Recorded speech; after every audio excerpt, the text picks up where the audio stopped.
দুই প্রকার কি কি? তালিকা পদ্ধতি আর সেট পদ্ধতি। আচ্ছা, এটা কি পদ্ধতিতে আছে? এটাকে আমরা কি করব? সেট পদ্ধতিতে নির্ণয় করব। আচ্ছা, নির্ণয় করার সময় আমাদের কয়েকটা দিক লক্ষ্য রাখতে হবে। কি কি? এটা তোমাদের প্রথম দেখবা স্বাভাবিক সংখ্যা না পূর্ণ সংখ্যা। তাহলে স্বাভাবিক সংখ্যা যদি হয় তাহলে n সমান কত কত থাকবে? 1 2 3 সব ধনাত্মক, তাই না? এরপরে এটা কি? সংখ্যা পূর্ণ সংখ্যা। পূর্ণ সংখ্যা দেখবা plus minus 0 plus minus 1 plus minus 2 plus minus 3 dot dot dot dot, অর্থাৎ কি অসংখ্য, তাই না? তাহলে 0 থেকে যদি শুরু করে প্লাসের মানও থাকবে মাইনাসের মানও, সেটা হচ্ছে পূর্ণ। আর স্বাভাবিক সংখ্যা হচ্ছে n 1 2 3 ডট ডট মানে সব ধনাত্মক পূর্ণ সংখ্যা, তাই না?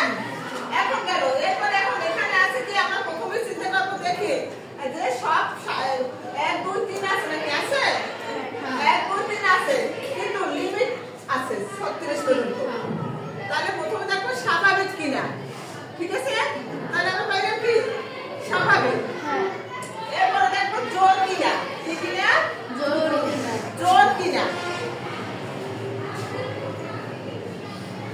এরপর দেখো এখানে সব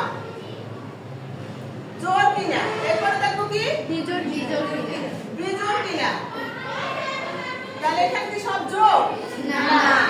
এরপরে এখানে কি বিজোড় আছে? না। এরপর দেখো মৌলিক সংখ্যা কিনা। মৌলিক সংখ্যা কিনা? মৌলিক সংখ্যা আছে? না। সব জোড়ালো।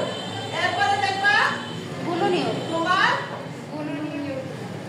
গুণনীয় কোন সংখ্যার গুণনীয় কিনা? তাহলে এটা কি কমন পড়ছে? তাহলে এটা কার গুণনীয়? এই তো তোমরা ভালোই পারো। তাহলে 36 এর গুণনীয়, অর্থাৎ গুণনীয় কি? 36 কে যেটা দিয়ে নিঃশেষে বিভাজ্য করা যায়, তাই না? তাহলে এই 1 দিয়ে যাবে, 2 দিয়ে যাবে, এই সব সংখ্যা দিয়ে কি 36 এর গুণনীয়। ক্লিয়ার?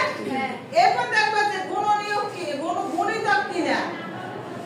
গুণিতক যেমন তোমার 4 এর গুণিতক কত শুরু হবে? কত দিয়া? 1 4 অক্ষে 4 4 দুগুণে 8 3 4 12 এরকম ডট ডট ডট দিয়ে যাবা। তাহলে বুঝবা কি পরেরটা কি? 4 4 16। তাহলে তুমি গুণিতক চেয়েছো, তাহলে কোনটার সাথে কমন পড়ছে? গুণনীয়কের সাথে কমন পড়ছে না? তাহলে এটা হচ্ছে গুণনীয়।